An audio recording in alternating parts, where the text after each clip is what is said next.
The parlor door slammed with such force that the crystal chandelier trembled. Josephine stood frozen in the hallway, her fingers clutching the worn fabric of her traveling cloak as angry voices erupted from within. "You cannot be serious, Father. Send her instead of me." Her sister Catherine's shrill voice pierced through the mahogany door. "She's plain as day-old bread. No gentleman would—" "Enough!" Their father's voice cracked like a whip.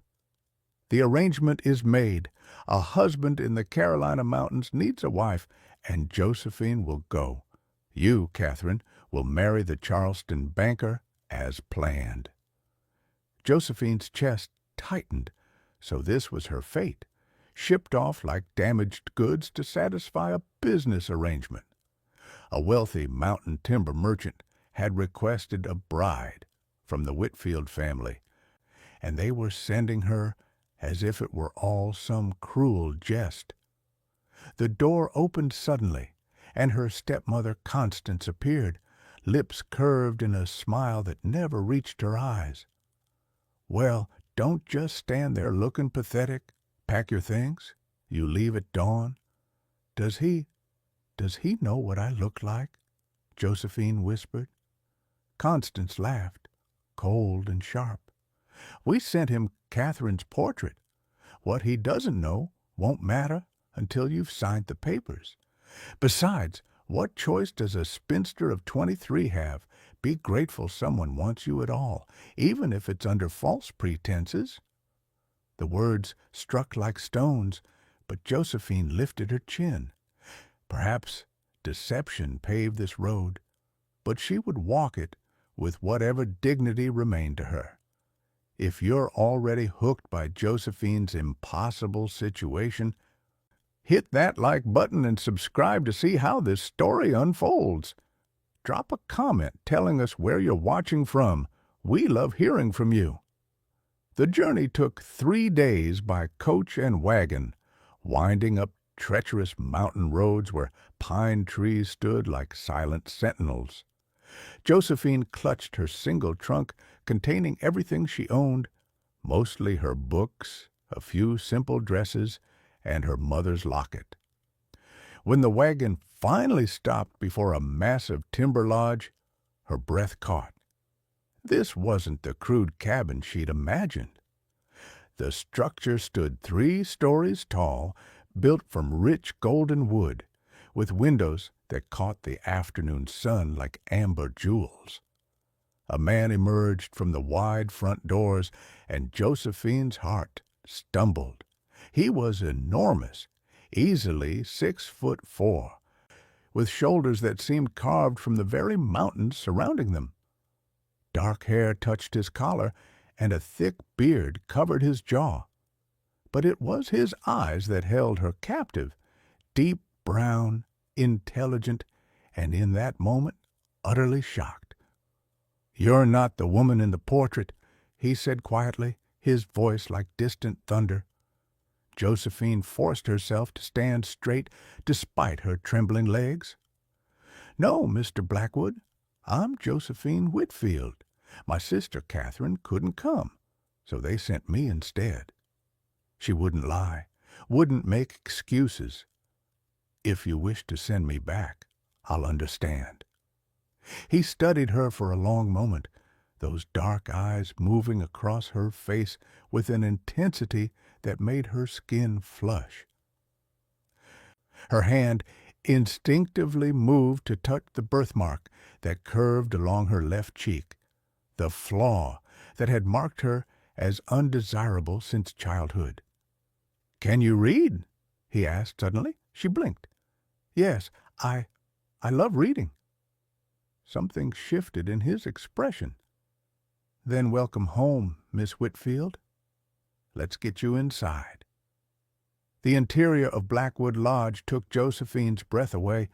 Rich carpets covered polished wood floors, and everywhere she looked there were books, shelves upon shelves lining the walls, stacked on tables, marking a home that prized knowledge above mere decoration.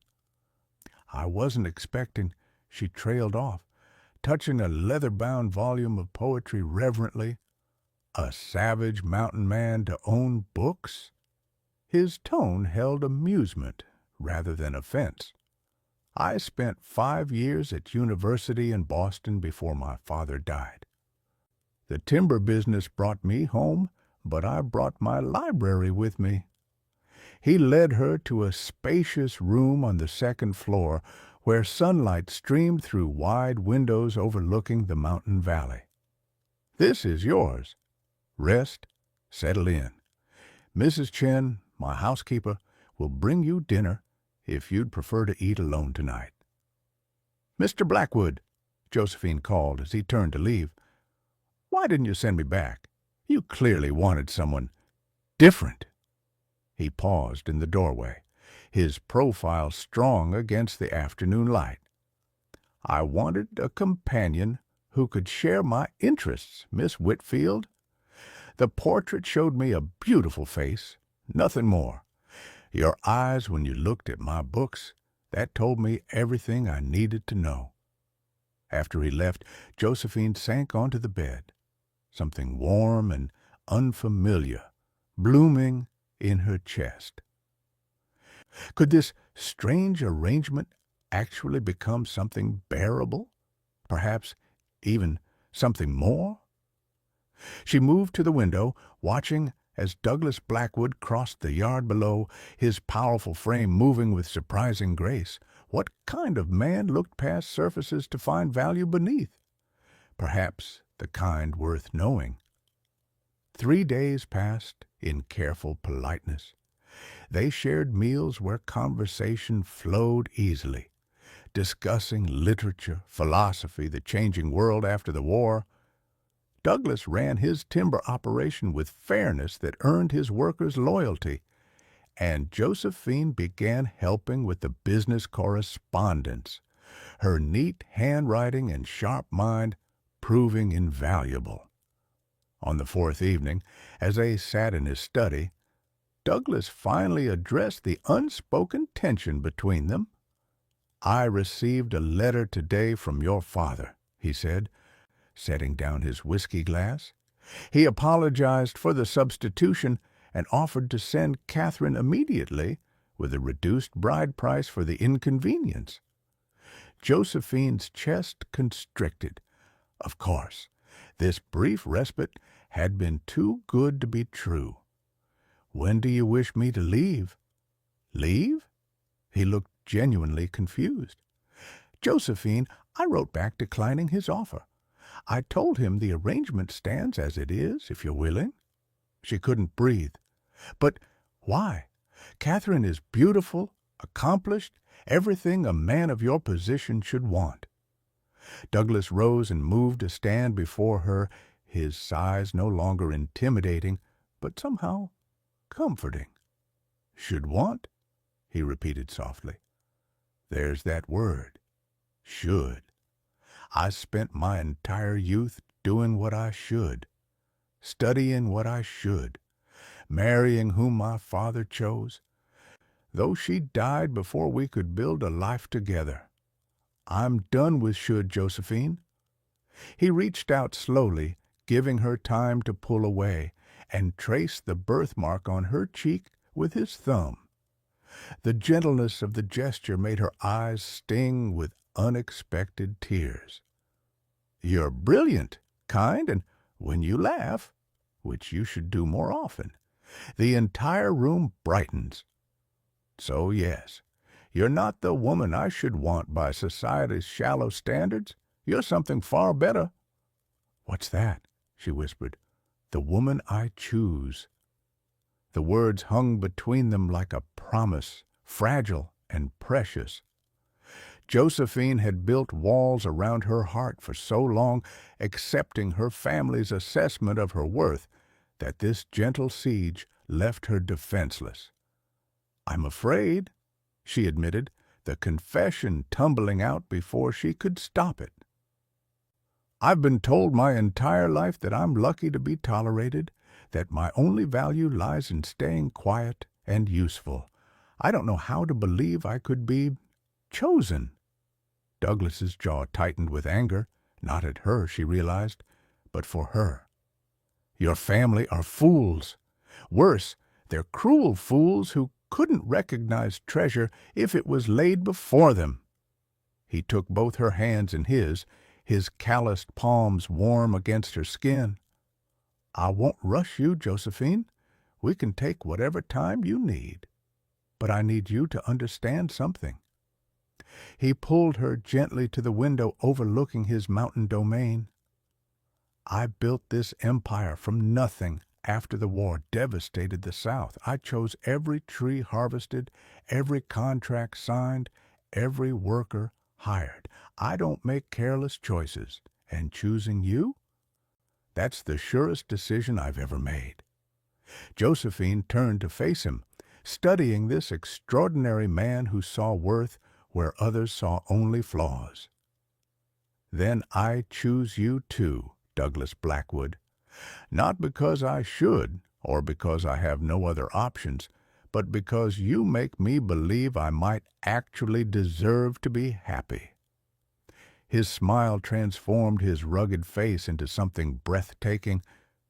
You deserve everything, Josephine. Everything. Isn't this the romance we all need? If you're falling for Douglas and Josephine's story, show us some love with a like and subscribe. Comment below where you're watching from. Let's build our community together. Their tentative courtship blossomed over the following weeks. Douglas taught Josephine to ride through the mountain trails, her initial fear giving way to exhilaration as they galloped through forests painted with autumn colors. She introduced him to poets he'd never read, and they spent long evenings by the fire discussing everything and nothing. But happiness, Josephine had learned, always came with a price. The letter arrived on a Tuesday morning, delivered by a private courier. Douglas read it at breakfast, his expression darkening with each line. "What's wrong?" Josephine asked, setting down her teacup. "Your father and Catherine are coming. They'll arrive next week." He looked up, anger smoldering in his eyes. Apparently, Catherine's engagement fell through. The banker discovered some scandal. Now your father insists on correcting the mistake and installing her as my wife instead. Ice flooded Josephine's veins. Can they do that? The arrangement was never legally formalized. We've been courting, nothing more. Douglas crumpled the letter in his fist. They think they can manipulate me because I'm isolated up here, that I'll bow to pressure from a Charleston society family. Josephine stood, moving to the window, where morning mist clung to the valleys.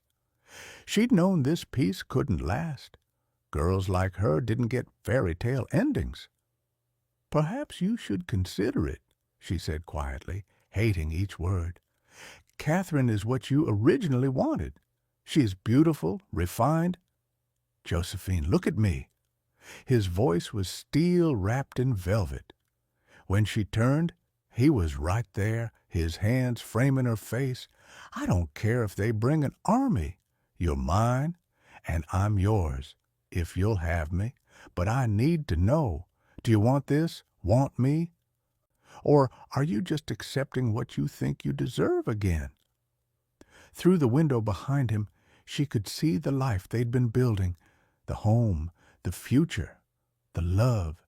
And suddenly, Josephine Whitfield was done accepting less than everything. "I want you," she said fiercely. "I want this life, and I won't let them take it from us." His kiss was her answer, his promise, their declaration of war. They arrived in a carriage that cost more than most men earned in a year. Josephine's father, Harold Whitfield, her stepmother, Constance, and Catherine, looking like a porcelain doll in pink silk. Douglas met them in the front hall, with Josephine standing beside him, her hand tucked firmly in his. "Mr. Blackwood," Harold began with false joviality. Surely you understand this unfortunate mix-up. Catherine was meant to be your bride from the start. We'll take Josephine home and proceed with proper arrangements. There's been no mix-up, Douglas interrupted, his voice cold as mountain stone. Josephine is exactly where she belongs, at my side as my intended wife. Catherine's beautiful face twisted with disbelief. You cannot be serious. Look at her, then look at me. What man in his right mind would choose a woman of substance over shallow beauty? This man. Douglas's arm went around Josephine's waist, pulling her close. A woman whose intelligence challenges me, whose kindness humbles me, whose courage inspires me. Yes, Catherine, I choose her. Every time, without hesitation. Constance sputtered with indignation. This is preposterous. We had an agreement you violated when you sent someone other than promised, Douglas countered. But I'm not complaining. You accidentally gave me something far more valuable than what I bargained for. Josephine felt strength flowing through her, borrowed from Douglas's certainty, but growing into her own. She stepped forward, meeting her father's eyes directly for the first time in her life. You taught me I was worthless, Father. You, Constance, Catherine, you all made sure I knew my place. But you were wrong. I'm not the damaged goods you tried to discard. I'm the woman Douglas Blackwood chooses, and the woman who chooses herself. The silence that followed was deafening. Then Harold's face flushed purple. You ungrateful girl, after everything we've done. Done? Josephine's laugh was sharp. You tolerated my existence while reminding me daily what a burden I was. Well, consider that burden lifted. I'm home now. Catherine tried a different tactic that evening, finding Josephine alone in the library. Gone was the sneering superiority, replaced by something that almost resembled vulnerability. He'll tire of you eventually, Catherine said softly, standing by the doorway. Men like him, powerful, wealthy, they might appreciate intelligence for a season, but they always return to wanting beauty on their arm at social functions. Josephine looked up from her book, studying her sister with new eyes. Beneath the perfect exterior, she saw something she'd never noticed before. Fear. You're terrified, Josephine realized aloud. The banker rejected you, and now you have no prospects. Father probably threatened to cut you off if you don't secure this match. Catherine's mask cracked. At least I was raised to secure good matches. You think love will sustain you? You think choosing each other matters? Wake up, Josephine. Marriage is a transaction, and you're trading on borrowed time. Maybe it is a transaction for people like you, Josephine replied, closing her book. But Douglas and I, we're building something different. Partnership, respect. Yes, love. You can't understand it because you've never valued anything you couldn't see in a mirror. Catherine's composure shattered. You think you won something special? You're a fool. He'll see through this novelty, and then you'll be stuck in these mountains with a man who resents. Catherine. Douglas's voice came from the doorway, cold and final. I think it's time for you and your parents to leave. Catherine's face went white. Mr. Blackwood, please, I didn't mean. Tomorrow morning, first light. He moved to stand beside Josephine, his hand finding hers naturally, perfectly. And take this message to Charleston society. Josephine Whitfield is under my protection now. Anyone who speaks ill of her answers to me. After Catherine fled, Josephine sagged against Douglas, suddenly exhausted. Was I too harsh? You were magnificent, he murmured against her hair. You chose yourself, Josephine. That's the bravest thing anyone can do. Dawn painted the mountains in shades of rose and gold as the Whitfield carriage disappeared down the winding road.